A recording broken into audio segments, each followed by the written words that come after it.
I do it? Yes, Okay, it Good. it appears that it is now recording. wonderful. Yeah, I have a prompt that says recording. Great. To meet you. Thank you for your time today. Thank you. You're welcome. You're welcome. I'll get right into it. I have a list of questions that I've prepared. I'll get right to it.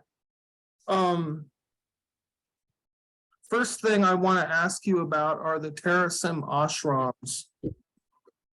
And who lives there, what goes on in the ashrams, and the residential component, so to speak, right? My first question is approximately how many people live in the ashrams? So actually, nobody lives in the ashrams. They are, sparsely occupied, but there are no full-time residents of the ashrams. Okay. So it kind of makes some of my other questions moot. Why did the church, and I'll refer to Tarasim Movement Foundation as a church, why did the movement start? Why did they even found, or why did you start intentional communities or ashrams in the first place in that case? Well, so, I will say getting to the level of intentional community is still, I would say, an aspiration that we began with ashrams because ashrams exist for private study and meditation. So my understanding is that right. So it's, you might refer to Tarasim as the church. That's fine because in a legal sense, as a religious organization, it's a church, even though, I mean, you might call, a temple, a church in that, and that's fine in that sense of the word. So, all good there. But in the other sense, there is a sense in the word where a physical church, not, a church as in an organization sense, but in a physical church or synagogue, there is a component of public gathering space. And so to call it a church, it needs to be essentially like in a commercial zone place where you can have public gatherings, right? So the ashrams are not. They are in more private, locations, neighborhoods. And so ashram, which is, one, it fits somewhere in between parsonage and study hall in terms of a physical, location definition. And so I think that's where the use and application of ashrams came from, because we were not, holding Sunday service, potluck gathering, open, sort of thing. And the locations of these buildings really were not suited, zoning wise to, to that. So we've gone with ashrams. They've been, effective for us. It's where we started. It's what we have, and yeah, I think that answers that question. All right. Yes, it does. Thank you. My next question is about how many total members has Tarasim got internationally? Right. So we're not a membership-based organization. And so, we've had some conflicts around the, how do you define, a joiner or a member? Is that even something that, is, matches our dogma and our language and the truths. And so that's still somewhat of a running concern conflict of, what does that mean? Does it give them any, greater positioning, to some degree? And but on the other hand, there are people like we have established a practice of a joinership application It's gone through, a couple iterations of its own. But we do have approximately 50 people who have gone through that process, who have attended gatherings, who have recorded videos, and made a pledge to live their life by TerraSem ethos. So that's where we stand. However, there are certainly places in the language that would contradict the notion of a typical membership structure, if that makes sense. I understand. So the next questions I have are more philosophical in nature. I was asking you organizational and institutional questions at first. Now I'm going to get philosophical, right?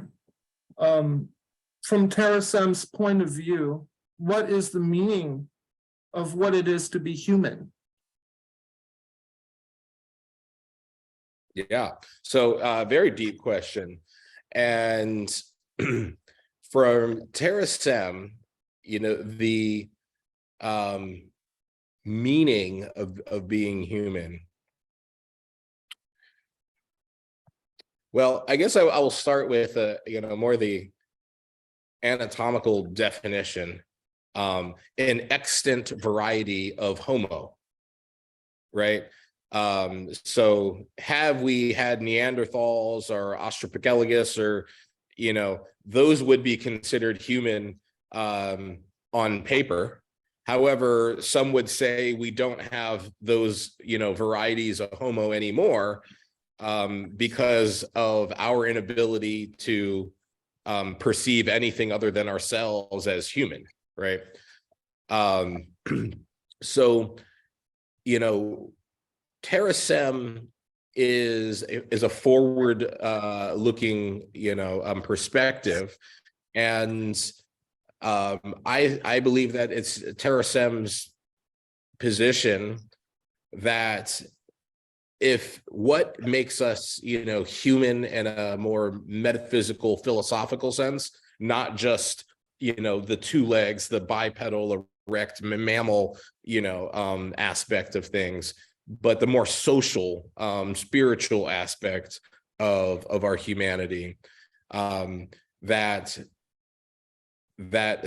what may come next, in various shapes or forms. So they're certainly not saying that it has to be in a metaverse, or it has to be in a mechanical substrate of some sort. That is not, TerraSem does not preclude one or the other, or say that one is better than another, but we certainly are trying to acknowledge that new ways of being are coming, if not here already, and that those reanimated people, whether it's through cryonics or through cyber resurrection, are still people, right? They are still human. Even if they no longer have the Homo sapien or Homo whatever type form, or perhaps we're just classifying them as Homo mechanus, or what comes next. But in essence, is that these next evolved beings, so to speak, are also human, and we're trying to create a framework that allows people to spiritually accept something that may be much more radically different than the differences we've seen in the past. Thank you. Thank you. So from TerraSem's point of view, what is it? Why is the human body a thing that is to be transcended? What is it about the body which is to be rejected, which is just a different way of asking the same question? Right. So I have not perceived TerraSem to reject the mammalian form. as much as to understand that's inevitable transcendence, right? Either through death, or through, adaptation, right? I mean, we all accept there is some sort of transcendence, whether at the time of death we enter the kingdom of heaven, or nirvana, or perhaps, we are able to transcend our physical first form and, maybe, cocoon or evolve into something else. That is okay, that should be a choice, right? That, you shouldn't be forced into a life of labor, and a certain, death. But if you, are willing to do the work, to maintain your health, to maintain, the ecological balance of the environment around you, and perhaps to even, mind file and store and say capture the essence of yourself enough that it can be, reanimated in a new form, that is a viable choice that we should have, and that we should encourage others, to have. So I will say that if you choose to end, if you choose to live a life, that is, maximizes your enjoyment but minimizes your time, the only concern from Terra Sem is how those actions affect others, right? And so very commonly, the fast living lifestyle is probably externalizing some stress or pressure onto the rest of the community or others. And we do, encourage, we call it joyful immortality. We want people to enjoy their experience of living, right? But not at the cost of others. And we believe that there shouldn't be any mandated endpoint, to that, so as long as you are not infringing on the rights and of other people. I do think that there is therefore a fair argument, to say is, well, how might your extension of life, infringe the introduction of life to others? It's, that is one of the questions that we all throw around and try to grasp with, in our gatherings and in our meditations. And that question, asking that question, very much does educate how we make choices. If I remember correctly from the truths of Terra Sem, Terra Sem is looking for the creation, and again, please correct me if I'm not remembering this correctly. Please interrupt me, but Terra Sem is looking for the emergence of Vitus Sapiens by 2050 and Persona Creatus by 2100. So from Terra Sem's point of view, I mean, I'm asking you, I'm saying this by way of asking you. So Vitus Sapiens and Persona Creatus are both recognized as humans or people. Like, just a new species, an emerging species. Do I understand? Yeah.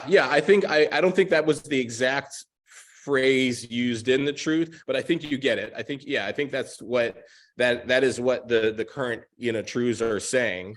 And this is educated by the predictions of people like Ray Kurzweil and and Moore's law. And so when we try to look out, like what are the based on what we know now and what we've seen, if we draw a line, the power of computation and all these technologies continue to grow, then by 30 years from now, we should really see the first iterations of the next perhaps manifestation of humanity. And you give that another, I mean, if you look at the last maybe 100 years, we've gone from virtually no computation to where we are now. And then you give maybe another 50 years, and what might that entail or show us, and probably a much more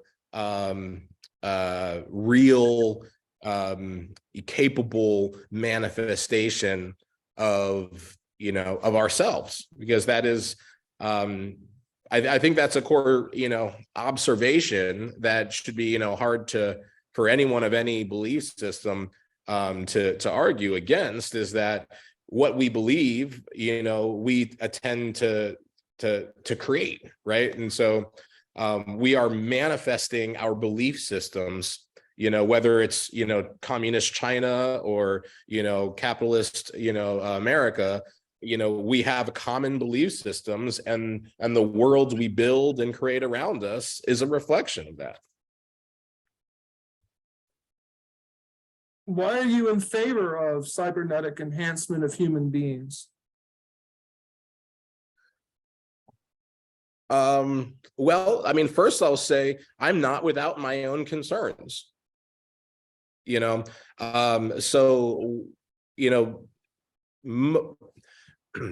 find actually the people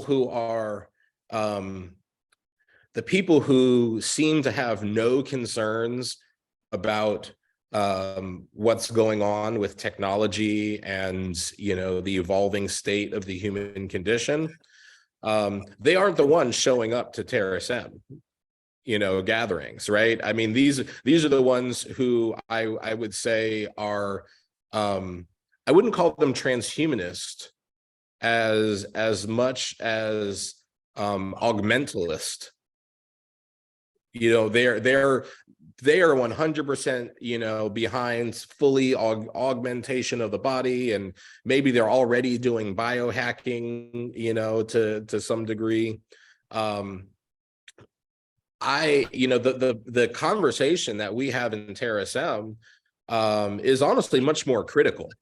I mean, not to say that we don't aspire, we might not like to see that, but it is not a blind faith in pursuit of that. So this very question is part of our joinership process, actually. So when we have people who join, that's one of the questions we ask. What are your concerns? What are your doubts? What are your conflicts as they pertain to these questions? Because we are seeking a critique. If you aren't asking the critical questions, you're not going to get to the real answer. You're only essentially, you're just in an echoing chamber sharing your bias. And so I will say, I mean, I personally have doubts and concerns around these issues. I also on the one hand, I am the administrator of the organization, right? And so I go out and I encourage people to ask these questions of themselves and of the world around them. But I also am, a person in a body with my own experiences and insecurities. And so, I have personal, moments of doubt and conflict, which are unique to me, separate from the organizational philosophy that if you can't find something, if you can't see where the ethical line might be crossed, then perhaps you are not the consciousness that we are looking to build upon. My next question, you've already sort of indirectly answered, but I'm going to ask it anyway. I mean, you've already kind of addressed this, but I'm going to ask the question regardless. Do you ever worry that one day somebody is going to somehow be hurt as a result of what Terrasem is doing? And how do you know that one day that won't happen? And what are you doing to prevent that from potentially happening? Well, that is a good question. And I certainly, I mean, I would be, I would be amiss to say that it can't. I can't, I mean, I don't have anything to put my finger on at the moment to say how and when it did. But it could. I mean, again, I think being open to that is part of being aware enough to understand when you do, right? And because if you have no sense of fallibility, you'll trample all over that line and you won't even notice it to yourself, because you've essentially put up a block from seeing that. I think fundamentally, organizationally, we've tried to structure things in ways that do not, that mirror enough of the image of religion to be accepted and established as one, but not to go so far to recreate the systems of harm that other religious organizations, may have had. So one particular thing is that while I may be the administrator of Terrasem, I really have no authority, right? I mean, I can't tell people to do anything. I really, I have no budget control, over things. So I have no direct reports that that I can really take advantage of in the way that typical hierarchies tend to produce harms down the subordinate chain, right? So structurally, we really don't have that in place to do that. And it's interesting because I think to some degree this almost has made it harder to form a congregation, because I think some of the congregational aspects of religious organizations are where these possibilities for harm are also lurking, right?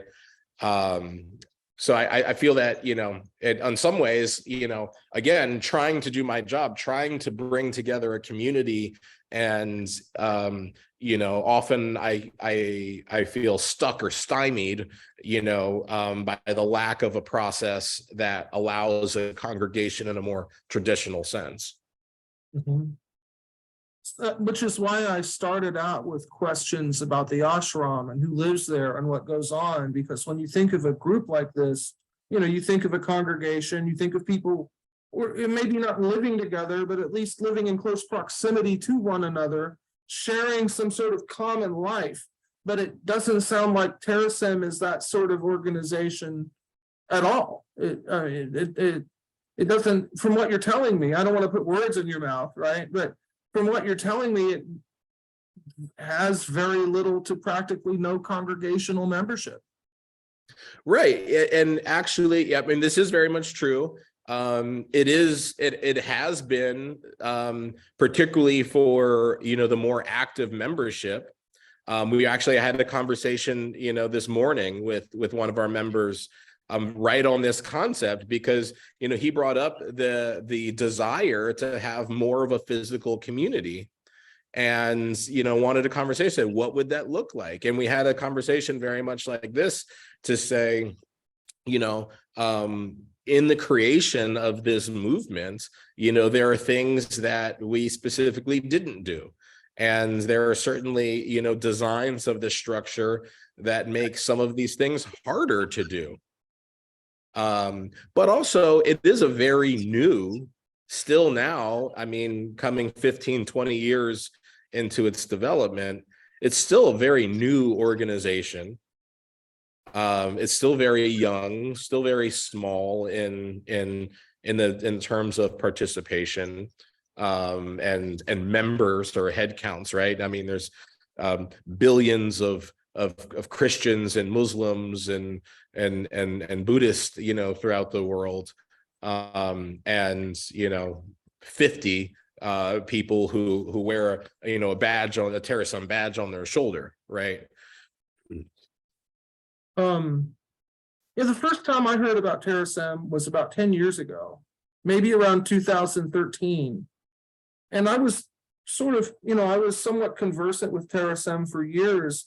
And then I started reading about how they put Bina 48 in astronaut training. And that really got my, like, wow, they're really going places. Terasem, they've really got it together, which, I mean, that compelled me to really focus and pay careful attention to what Terasem's up to, so to speak, because Yes. I mean that in a good way, having an android taking college classes and artificial intelligences, I think that's pretty neat, so. Oh yeah. You probably couldn't have seen this.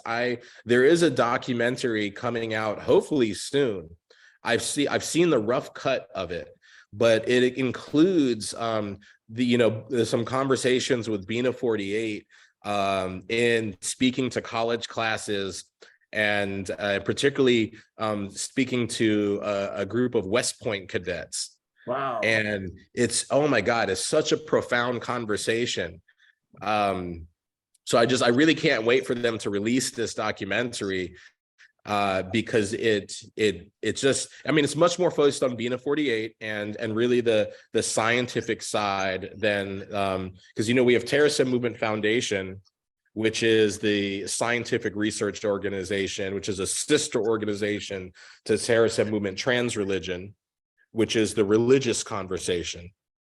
We have actually you can maybe see it way back down there.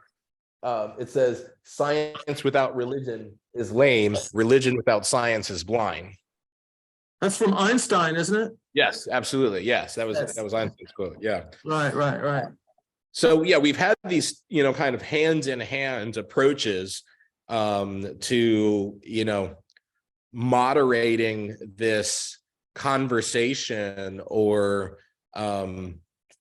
introduction of this, whatever, meta future, whatever you want to, call the possibility of, of intelligent robots or, post biological, human, consciousness, that, it's, for better or worse, believe in it or not in a existence or a commendatory way, it's increasingly here. And like almost any other technology, it's become so abundant in our common lore, it's almost impossible to see it not happen. I certainly think, beyond, religious text, our science fiction, our fantasy, is an incredible tool. And the more that the more we watch TV shows and movies of these common themes, this is part of the process of our collective consciousness manifesting those things, right? We have a few of us who might have a vision or an inspiration beyond the general, herd mind, but that's where we use things from religious text to, science fiction, movies, books, or whatnot. to seed the ideas of what's to come in common thinking, and then they become more possible. Very few of these things could be done just on their own, because you need the ecosystem, you need the market, you need politicians to understand and support them. And that is where the power of theology and fantasy come into play, because it helps us all imagine a common picture idea that then can become real. So now I'm going to ask you for Terasem's fundamental definitions of words that are appearing on your website. God, for example, how does Terasem define God? So, Terasem does not really define God. I'll say in our four, we have our four core values, right? Life is purposeful, death is optional, God is technological, love is essential. So, what we really grasp on there is what does it mean to say God is technological, right? And that is to say that, God uses tools, and we use God as a tool of creation. And so on the other hand, Terasem as a trans religion seeks to encompass all belief systems rather than being distinctly a belief system. So in the Truths of Terasem, I believe it says that respect all religions for their trees, and Terasem is the forest, right? That's probably not perfect, but pretty close. And so coming from that standpoint,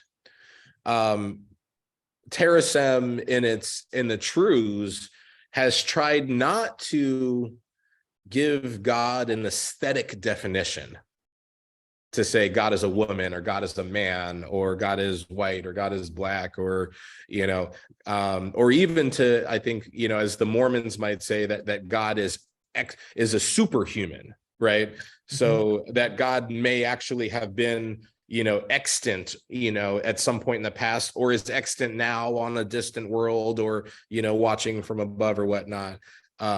These are more tighter definitions of God than Terasem seeks. And now your understanding or relationship with God can or probably is a fundamental part of you as a being of ideas, right? Not just the sum of your cells, but you as a spiritual, ideological being. Your relationship with your God, or your image of God, is part of your story. And that is good. And we encourage people not to just toss that out, even if they've come to some point of enlightenment and said, I don't really think, Krishna was, is the real God, or really exists. It doesn't, whether you believe in a physical God or not, part of your belief system, part of your journey, part of your discussion. And Terasem seeks to maintain that understanding, wherever it came from to wherever it's going to go. And so many people come to Terasem and they have different backgrounds or beliefs. And I personally really enjoy the conversations that we are able to have when trying to understand a future right? So like we're in modernity now and we're entering into futurity, right? As an epoch of time, right? So like, how do we understand futurity and maintain, our Catholicism, our Hinduism? How do we bring these tools with us, into futurity? Because honestly, there's a lot of conflict that futurity could have with established and traditional belief systems. As we've seen through other periods of times, the current interpretation of God doesn't always, mesh very well with the expanding knowledge or view of the world. So ultimately, God is our interconnection. It is our direction, right? So, typically in understanding the world, looking backwards, you see God in a creator sense. This is why it's so common in almost all of our religions that look back and try to explain why we're here from a historical perspective. You end up with an explanation of God as a creator. And it's not unreasonable that then when you turn that around and you stop trying to explain how we got here, but where we're going through the eye of God, that you get to this view that God is technological, that God is the binding force that allows for creation, whether that was us in the past or the manifestation of an ethical, balanced, joyful, world that we would like to see, and all faiths agree essentially on this, good point of us becoming a better, more just, more loving, fraternity, of humanity, right? Like that's something that like nobody really disagrees on. What they disagree on is the aesthetics of God, not the purpose of God. And that's what Terasem, I believe, is trying to explain. And this diversity, interestingly enough, is good for God, is good for the belief in God. There are many people who have lost belief in faith and lost belief in God because the expression of that has become too homogenous. And so the more ways we're able to speak with and interact with God, the more people feel connected to God. And generally that is believed to be a good thing. The truths of Terasem, like maybe I'm not understanding properly, and that's why part of the reason I wanted to talk to you, so I can have a proper understanding. The truths of Terasem, and I forget the exact numbers, the exact passage, but I could find it, denies the existence of, the God in the traditional conception of God, of, the omnipotent old man in the sky and all that, sitting in a cloud. Pretty much says, well, no, that's fallacious because bad things happen in the world. And so God is something, or God is someone who is yet to be in the future. We're building. Yes. Yeah. So yeah. So I think you're talking, I can, there's a passage that says, omnipotent, omniscient, right. All this, right? So, which is to say, if in this conception that God, if God is all good, if God is all knowing, if God is all powerful, why is there suffering? Right. And so, yeah, that's this question. And it's to say that God is still incomplete. And so this is certainly, we're touching on some good meat in this conversation here, because this is certainly a point of conflict from I think the essence of what is intended and the kind of application of what is. And someone who was raised, I was raised Jewish, I was very devout. I nearly went to rabbinical school. And so someone who, Wow. I have a deep understanding of monotheistic, religion. And there is a bit of a conflict here. And I really have to, what I've come to perceive or understand is that the conflict, it results from the inability of monotheism to accept not just polytheism, but atheism, or any other kind of thought pattern, and this is where, for this conversation, when you have a totalitarian God, it generally creates a totalitarian worldview, totalitarian hierarchies, and and then even sects or cults themselves that have very totalitarian practices.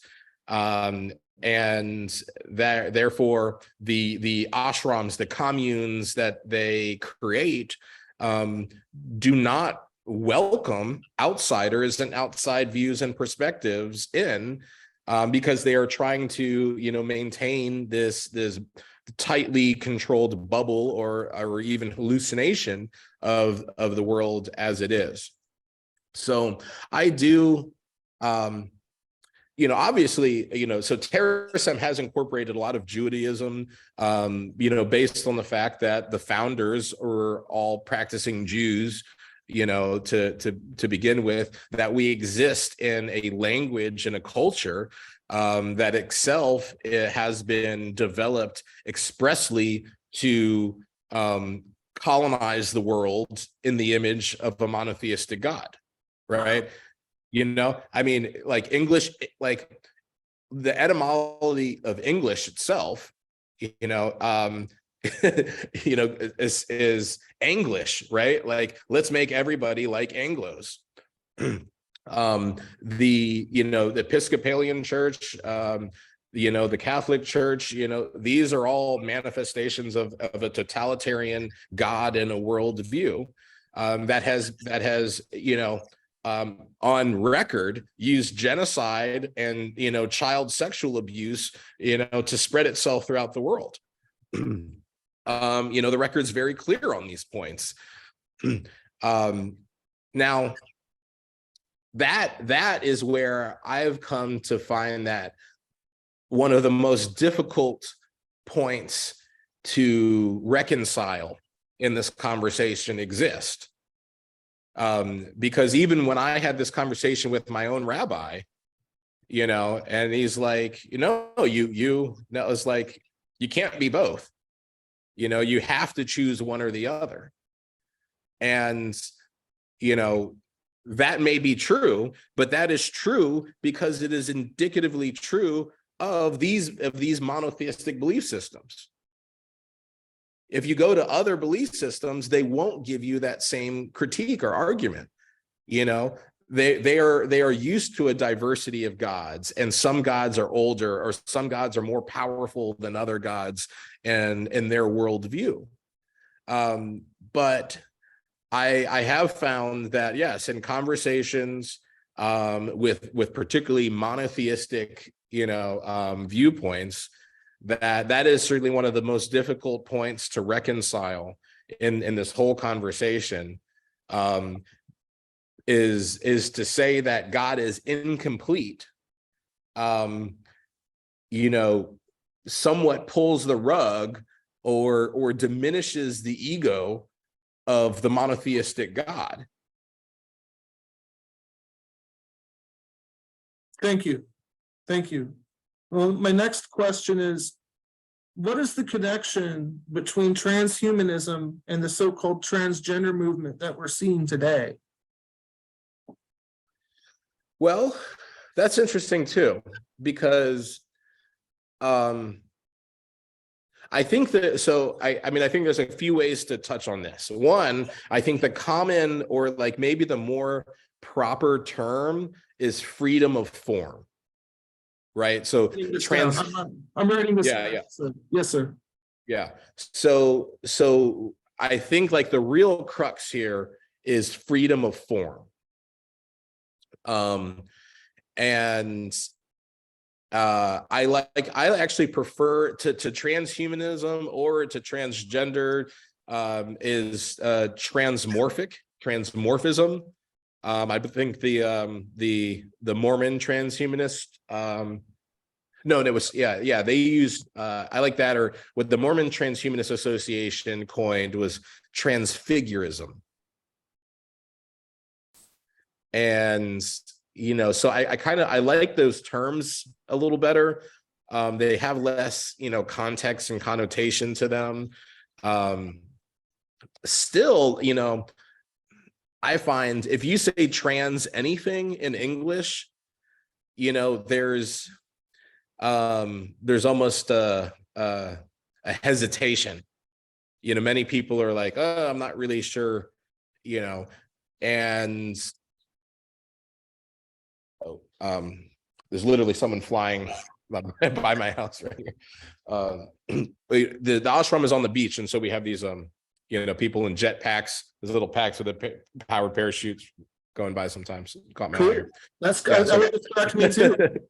Yeah, I would love to do that. Actually, I'm private student pilot, so that's something I would love to You mean try. like, you mean a jetpack, like flying in the air with a jetpack? Well, I mean, so it's a big fan. They have a fan on their back, and they use a parachute, powered parachuting. Yeah, there, it's popular All right. here. All right. Sorry, I got myself in a tangent there, but yeah. So I find that use of the trans prefix in English doesn't get interpreted in the way that it should, meaning encompassing all, or like overall. It means something else, and that most people even today, as soon as you say trans something, they're not really sure what it means or how to interpret it, and it gives us some uncomfortability in that. I think that has been exacerbated by those who are more sensational, egotistical voices, and when we've seen a lot of that, particularly in the transhumanist movement, and to a degree even in the transgender movement. And I think that the shock value, the taboo of some of these things really attracts people who just want attention. And so they aren't really that concerned about, the evolving state of the human condition. They're concerned about themselves and their attention. And this is the way to do that. And so I've been, somewhat disturbed by the amount of attention that these voices get when people hear or see or talk about these concepts. So in the essence, so to get back, the connection is this, desire to have a freedom of form and expression, right? So again, in a more totalitarian worldview, everybody wears, the same color suit, there are very limited options of self-expression. And the more you allow these options of self-expression, you'll have more different views, right? More people, they will walk around in different ways, shapes, and forms, and therefore we will have additional perspectives, to work from. So I think that the very, the pursuit of happiness, right? The pursuit of one's property and happiness is fundamental to the expression of people choosing, form. Now, I will say, I think that what they have again in common is that we are all coming out of a totalitarian, kind of worldview of how people should be. That we should fall into political classifications of gender and race, and sexuality. And as people are evolving out of that, it's a black man or a white woman, they are seeking to express themselves in many various different ways. And this was never totally squashed. We look through time and history and culture. We look at places like Thailand, and Pacific Islands, where the conceptions of gender haven't been so tightly construed as they are in European culture, and some other cultures around the world that really have, either directly or through colonization, very tightly drawn gender and racial lines. You look at apartheid and Jim Crow, and how we've classified racial groups into political classifications in the same way. People are fighting back against that. It's kind of a natural, I think, progression. As those walls begin to fall down, people explore. I think another thing, though, to maybe to acknowledge in this is that whenever you enter a new group, essentially there is an inclination to become fanatic, to prove your loyalty or your joinership, right, to that group. And so I feel like I've observed this and I'll use the illustration, I think, of transgendered people. So of most of the transgender people that I know, early on went through it, like, particularly if it was a male to female transition, there would be this uber, feminine presentation that they would want to give off, right? High heels and makeup and all of this stuff. And slowly that gives way to actually more of a, maybe more of an androgynous, kind of perspective, where maybe they still have done some of the cosmetic work or doing some of the makeup, but it's not so exaggerated, in that degree. So I think that is also the case with many transhumanists, right now, is that it's new and they want to be the first to the goal and show people that they, they're wearing all the badges, right? But on the other hand, and these are certainly, you might call these people the early adopters, right? But on the other hand, if you are, a young techie, and now you put a little chip in your hand, and so you can open your car door, or all this, maybe you're wearing an Apple Watch, right? All these things, the Google glasses, that may look, fun, cool, and may help you feel like, you've bucked the old tradition and now you're in with the new. But I would say that the, people walking around with a pacemaker are more transhuman than, the person with the Fitbit, the Google Glass, and all, all of the more superficial kind of things that they're doing, right? All these are optional, they're luxurious, and they're more so than anything else a way for you to show it off to someone else.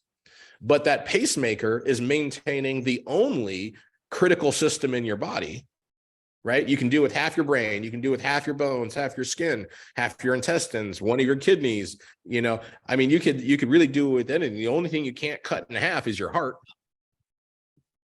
And if the pacemaker is what's keeping that going, you know, that, I mean, you have crossed that, you've crossed that line. You are the functional cyborg at this point. Now, the vast majority of people walking around with a pacemaker are probably not even questioning reality and existence in this way. They aren't seeing themselves as aligned, you know, or even pioneers, you know, to that degree. I had never heard it like that. People with pacemakers. Yeah. Yeah, I believe me, the first lady I told that to was not happy with me. But really, I mean, fundamentally, like you like what is the line in the sand? Like, how much of you do you need to replace before you do cross that line? Like, what is the fundamental, you know, aspect of it? And this touches back on, you know, one of the things that we talk about in TerraSem is that, like, you don't like, you know, TerraSem states that you don't have to be a member. You don't have to show up to the organization, you know, to be living the way of TerraSem.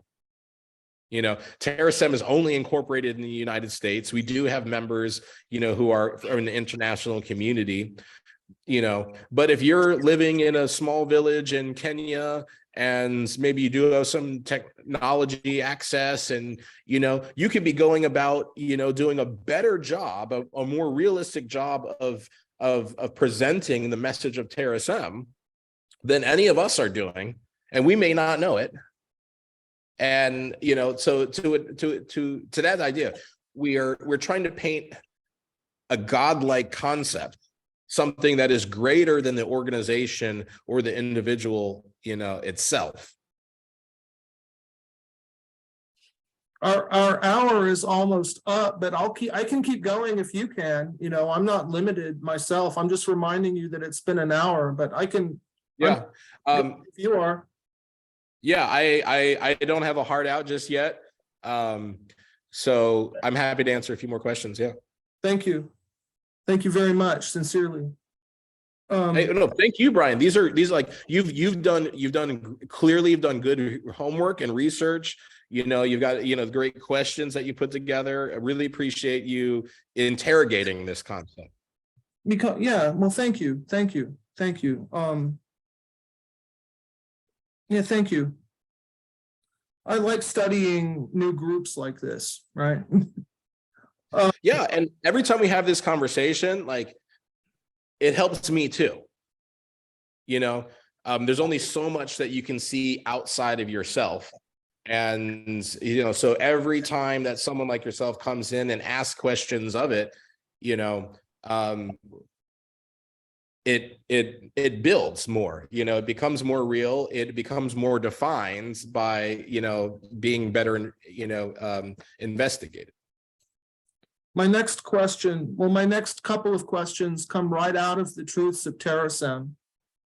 And I don't have a copy of it right in front of me, but I have a bunch of notes that I took, you know. Yep, excellent. So in 3.5.5, Truths of TerraSem 3.5.5, it says to risk biology to achieve vitology. So my question is coming in two parts. Number one, what is the definition of vitology? And number two, what does it mean to risk biology in order to achieve vitology? Yeah, that's a great question. And so let me start with vitology. Let me start with that, defining that. So biology is a definition or an interpretation of life that is strictly carbon based. Right. So biology is the study of carbon based life forms. Vitology is a term that is more inclusive of life forms that are not simply carbon based. So silicon based, arsenic based, you know, whatever, you know, you may find or conceive that is greater than our current interpretation of life as biology, right? Which, is constantly expanding, right? So there are, in fact, relatively recently, African Americans by some groups weren't considered human, right? There are then even our understanding of what life or what valuable life is has changed, and is very relative, right? So I mean neither of us could hardly comprehend even killing another person, right? And I had to put a dog down. I'm sure you probably had a pet that's passed away, and you accept the necessity of doing it, but it's still emotionally difficult, but almost not, we probably neither of us would bat an eye, if a mosquito came in here and we just slapped it and kill it, right? But a mosquito, that's biological life, right there. So these sliding scales of empathy, right, are actually learned.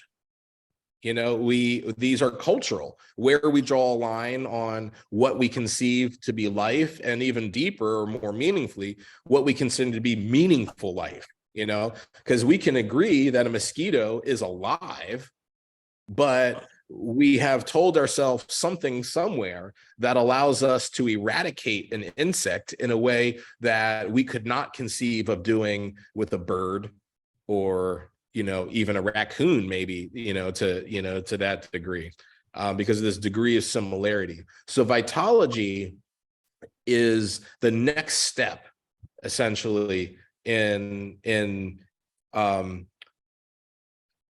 training ourselves to understand that life, or really meaningful life, can look and be very different than the definitions that we are used to, which essentially make it look just like us.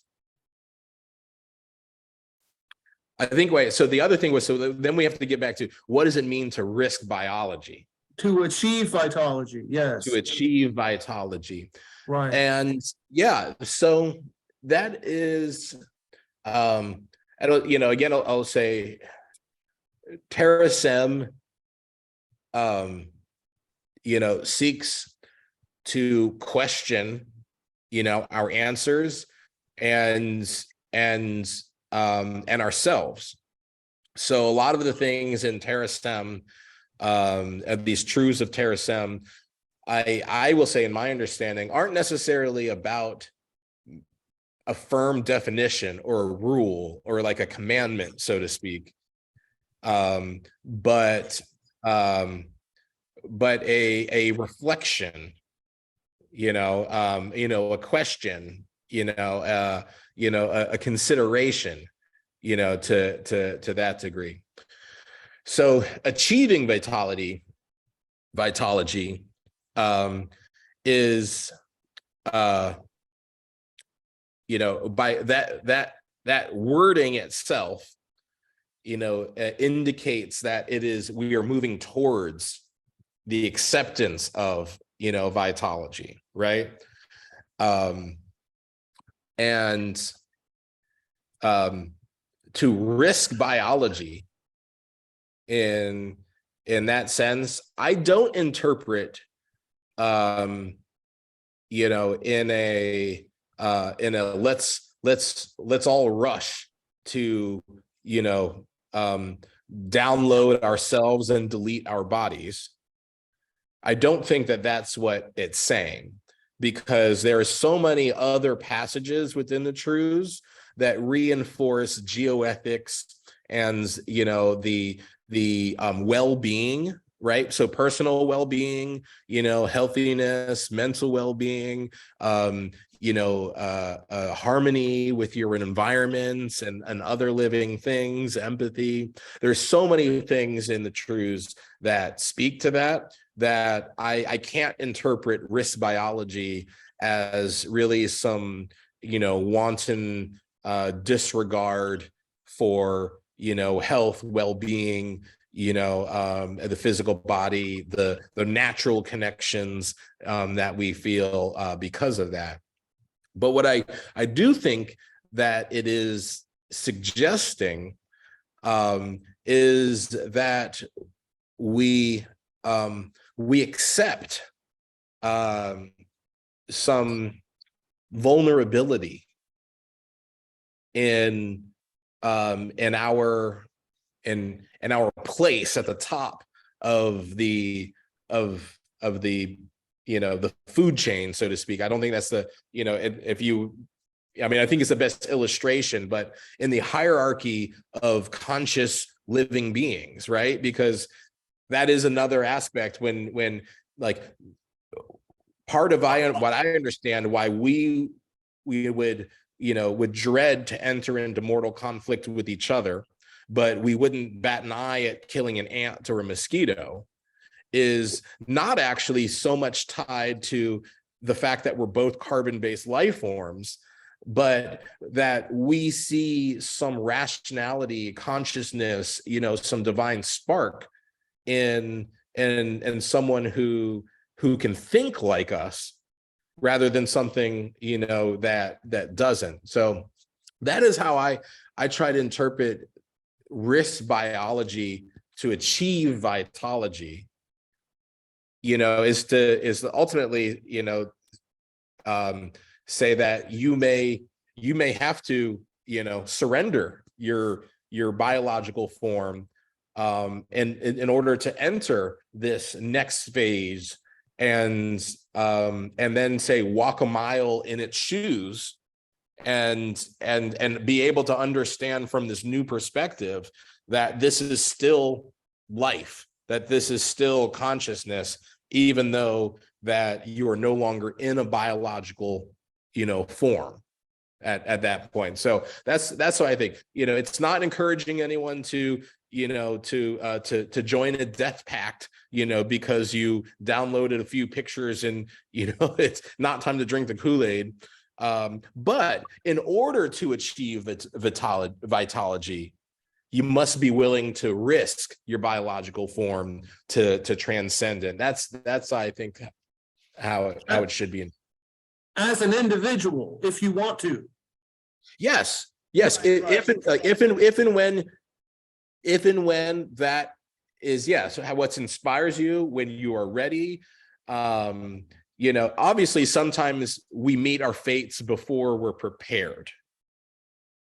Right. I mean, you get hit by a bus, whatever. I mean, it happens. But certainly no one should be forced to die because they turn 50. No one should be forced to transcend, because they have 100 gigabytes of stored data in their mind file.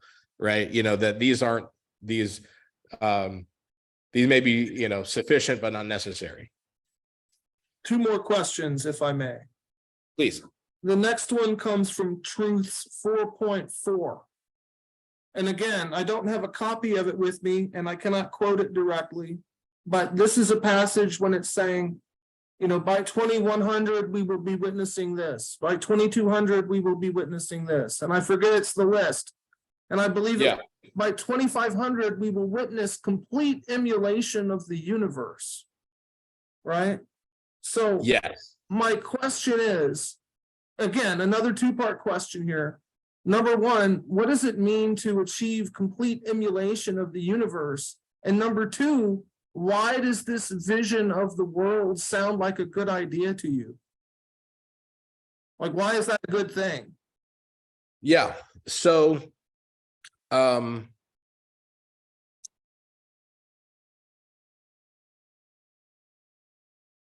sorry, the first question. Should I repeat?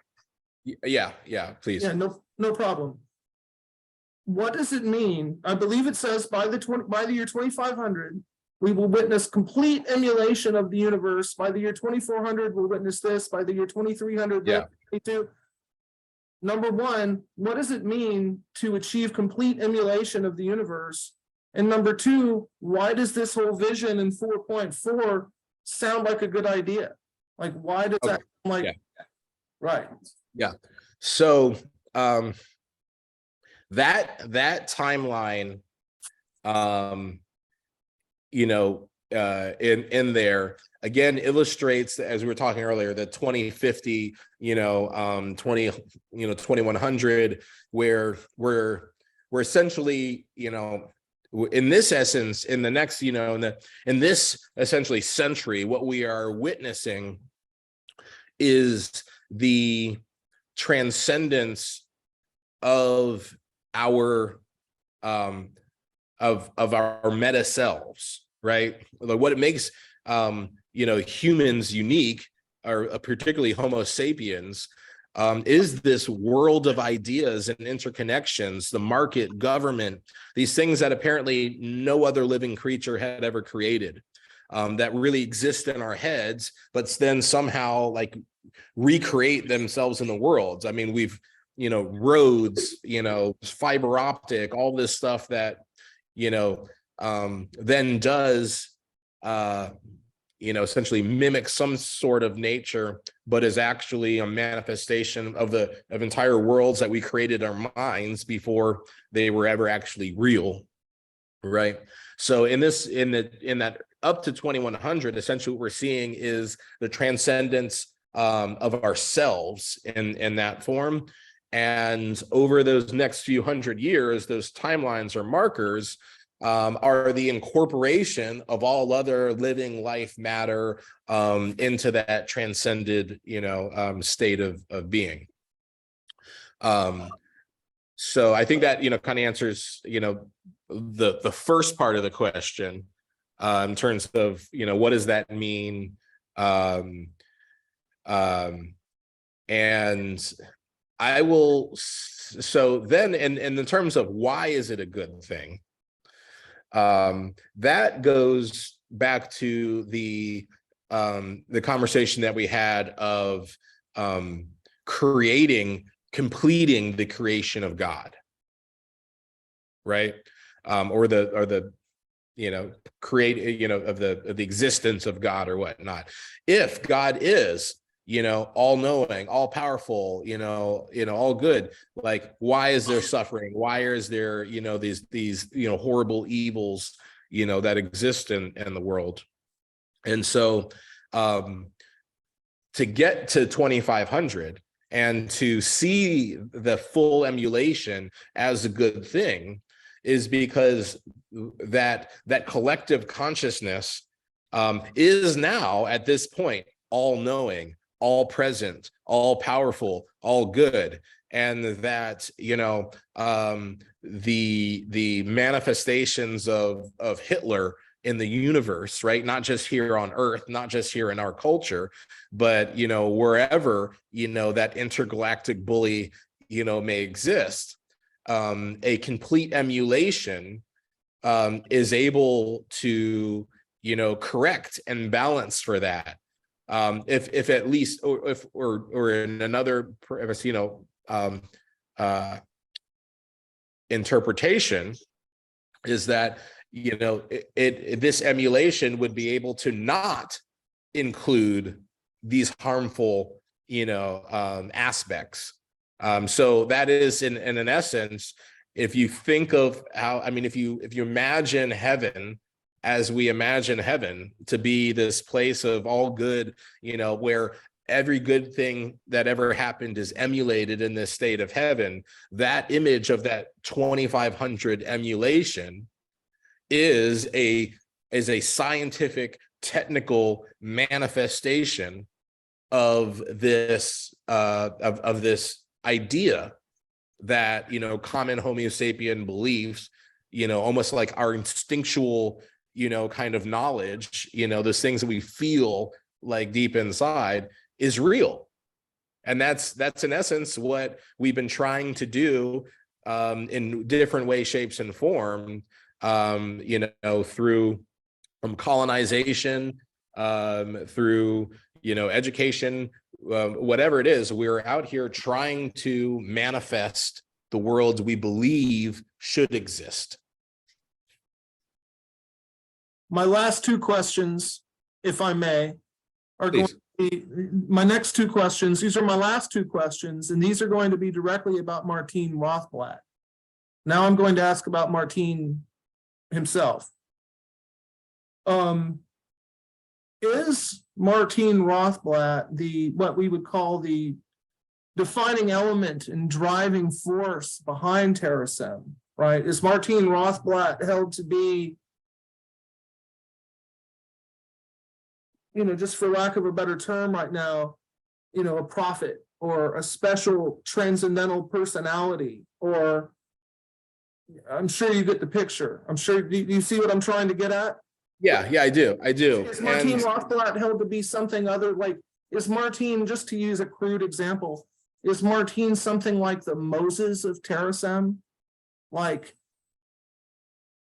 the prophet, the hander, or the person that created the truths? What is the role of Martin Rothblatt? Is this person the defining element, the singular personality that everyone exists to? You see? I get your question, and I would say no. I would say no. Now and there's a couple levels to understanding this, right? So the first off is that, one, Martin is a very kind, charismatic, very, intelligent, brilliant, a visionary, person. She is very genuine, and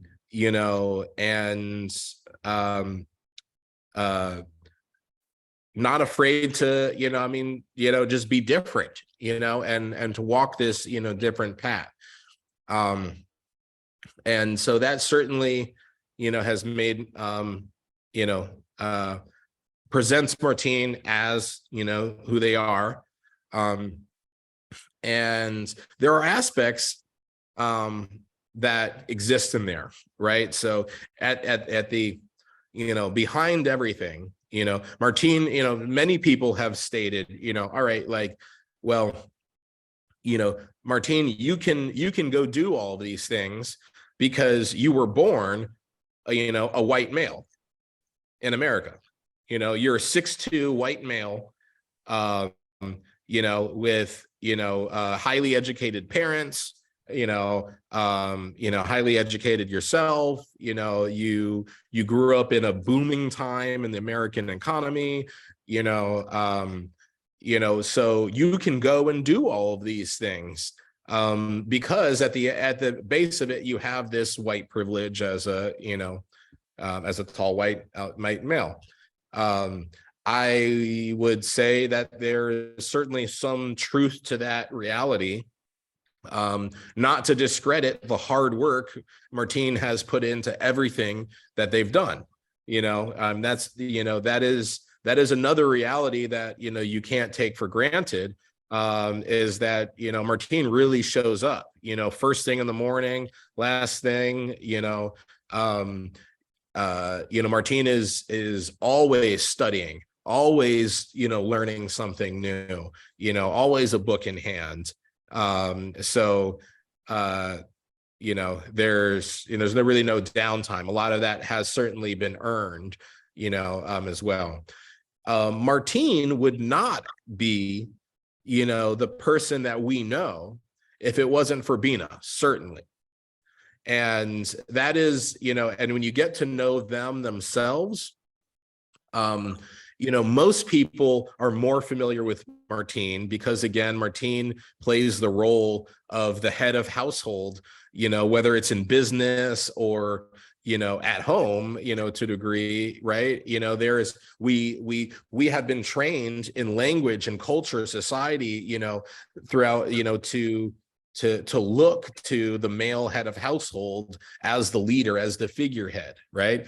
And so I would say, most of the things that make Martin attractive as this like prophet, aren't coming out of TerraSem, but are being projected because that's how we see anything in culture, right? That's like, it's hard not to. I honestly, I get it, I'm often the one in charge of things, but I have a number of circumstances where people have gone to a white subordinate because they thought that he was in charge. Even when I'm wearing, suit and tie and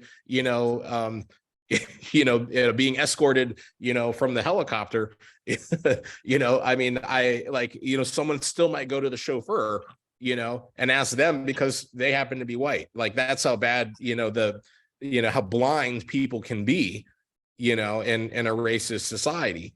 Right. So, that's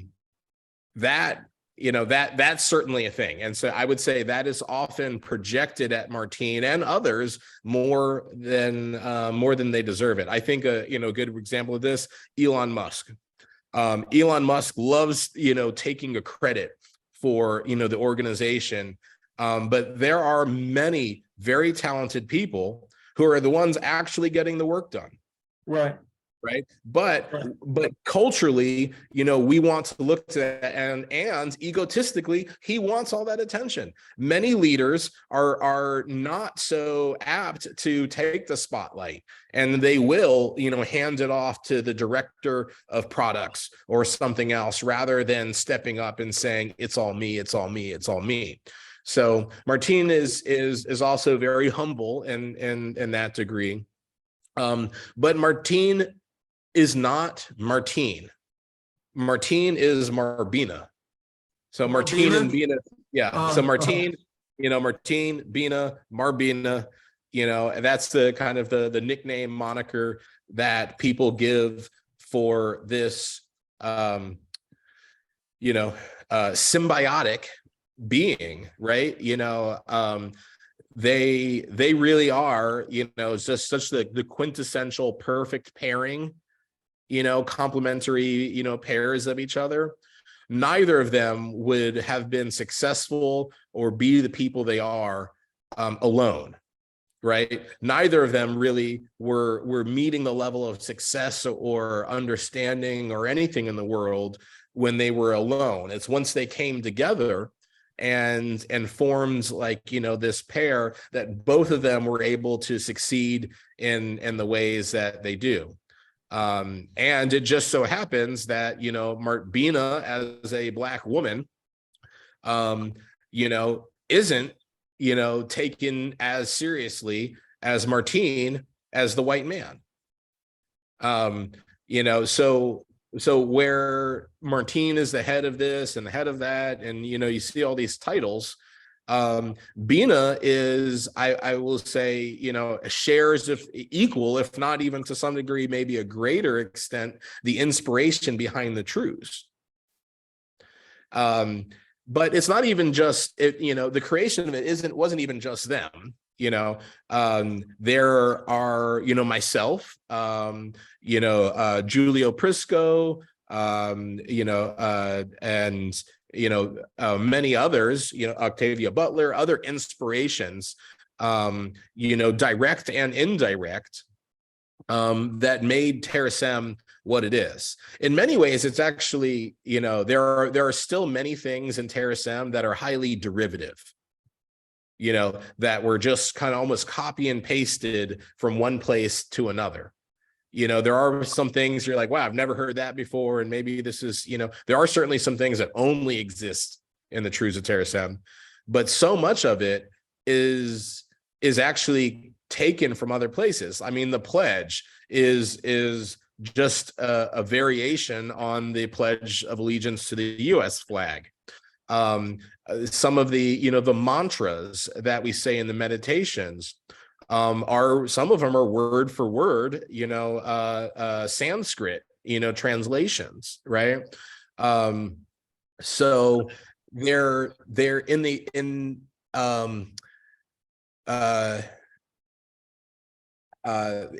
text itself. So, I mean, nowhere in the text does it directly talk about Martine and Bina. The closest thing it does is mention the founders or the directors, right? Right. It doesn't outright say them by name or whatnot. There are illustrations in the most recent iteration of the truths. There are illustrations that have photos of Martin and Bina, but there's not even a caption like, that says these are the founders, right? Like it could be a stock photo as far as anyone just reading it, is concerned. If they didn't know them. And in fact, and they're generally older photos. So they're such old photos, you might not even recognize them as Martin and Bina, in the way that they are used. But I also say, I don't anticipate future iterations. So in 2024, when we come together for the convocation and we do an update to the truths of Terra Sem, because the truths are a living document. They're not purported to have been written by a prophet or even a deity, right? So it's like Martin did not, go up and then come down with an iPad and say, here's the right. I don't mean to laugh. Like I don't mean any disrespect. I say it humorous. No, I mean I like to throw some humor, but like, it's not, that's not how it's trying to be portrayed. Right. That like, here is this. And because of that, the participants of Terra Sem meet every 4 years and, they vote and they introduce alterations to maybe the language and whatnot of Terra Sem. So at the end of the day, I mean, this also takes into account the human fallibility. The human fallibility, because, long after Martin and Bina may enter cryostasis or whatnot, these convocations can still go on and can still adapt, and the truths can still, gain new meanings through that. So by ultimately, yeah, there is no prophet, there are loose, references to allowing the founders to provide direction. But the founders definitely do not really dictate, and are completely, thrilled beyond themselves to have passionate participation from new people, new viewpoints, right? That is the diversity, that builds the unity that we have in this congregation. So I hope that answers it. No, thank you. It does. And I'm going to ask my last question now, and I'm going to preface it with a statement. And this is one of the only times in this interview where I'm going to talk about myself or my own opinions, and I'm not going to even go there very much, right? I'm going to try to leave myself out of it as much as possible, but I will say this much, right?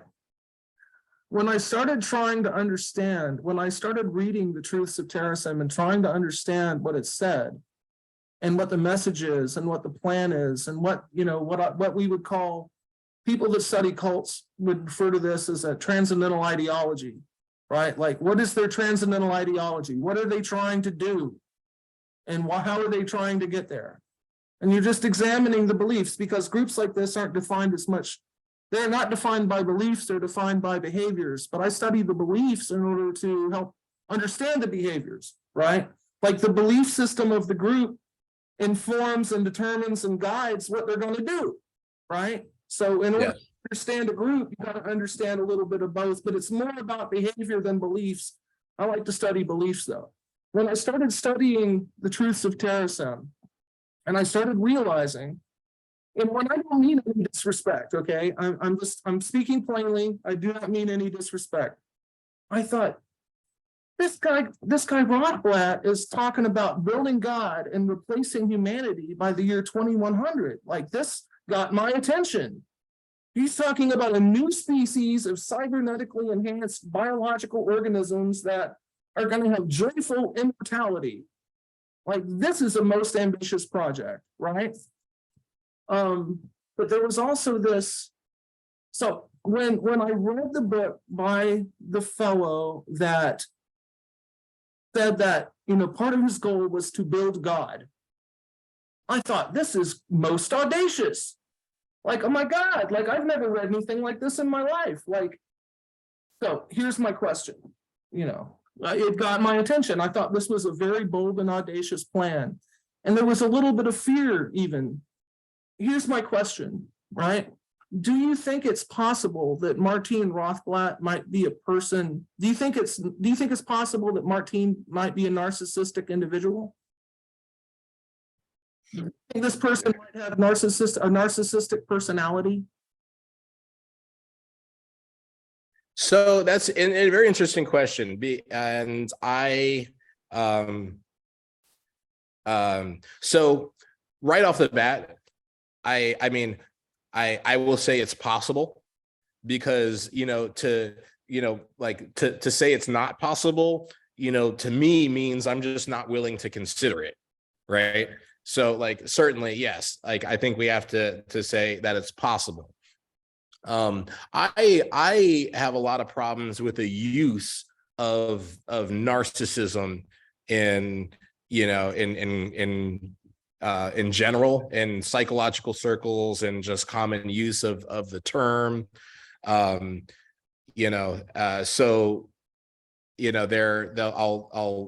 say that. Now to a degree, narcissism is not an either or, right? Like everything else, it's a spectrum. And if we're, to say we're particularly talking about the degree of,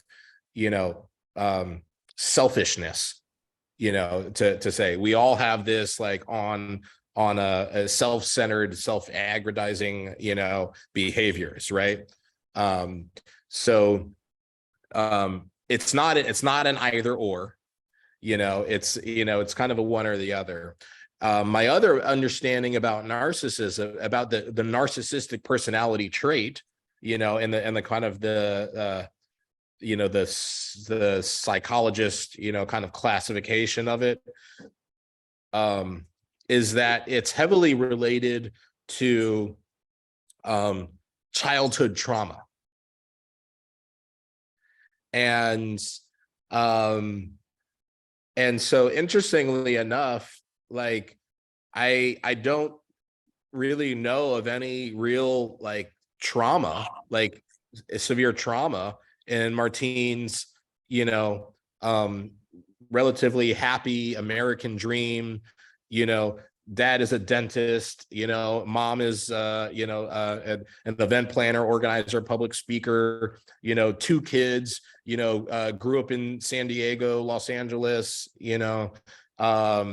all just the quintessential things, right? So there's not really a deep trauma scar in Martine's childhood, that would lead to what we would see as the more narcissistic personality traits. So to a degree, I would say, I think I, struggle more on that end than Martine would, because having to experience the divisions and viciousness of society targeted towards interracial parents, racial minority within Judaism, the transgenderism, I would probably say I had a much more difficult time as a child, dealing with those things that, has, given me trauma and in lack of trust, right? To manifest the more narcissistic personality traits that you would see based on how we understand, that. And I'm not going to say, I don't believe I'm a narcissist. I can reflect on some choices that I've made and, considered maybe I could have done that better. But again, I'm reflecting, right? And to a degree, that reflection is a form of narcissism itself. Right. I would say the Dalai Lama is the world's greatest narcissist in my definition of it, because he spends all of his time in self-reflection. Right. So, narcissism to that degree could be a good thing. And, just to, get into the depth of it, some people would say things like, perhaps, having a sex change or, doing all these things, were narcissistic. Yeah, it was just about them, not about anybody else or whatnot. I reject that, and I reject it on the grounds that, nothing Martine does is self-serving. Everything that she does and Marbina does, again, because I think we tend to often, like we end up talking about Martine as a figurehead, but the problem is that even puts Bina more into the shadow of the reality of Martine's presentation. Right? Like Martine would not present that Martine without Bina being a core part of that presentation. But we generally only, maybe might only say Martine and ignore, the woman behind the man, as is so customary and just our culture. So everything that they do really is almost very profoundly generous. And so in so many deep and meaningful ways, they're always looking to include, always looking to share. And Terasem itself, expends actually a quite considerable amount of resources providing free services and then even grants and other things like out to others. So, along the lines of these conversations and the reality of religious organizations, quite a number of religious organizations of any sort seem to exist to favor landholders and wealthy individuals, in their tax strategies. So that, again, when you really look at Terasem and its operations, they're spending a considerable amount of money to lift up and provide services for others. It is not, it is not the tax shelter that, many religious organizations do operate for, developers. I have a real estate license. I know a lot about land development. And so religious organizations have been, a tool of land developers for time and millennia, to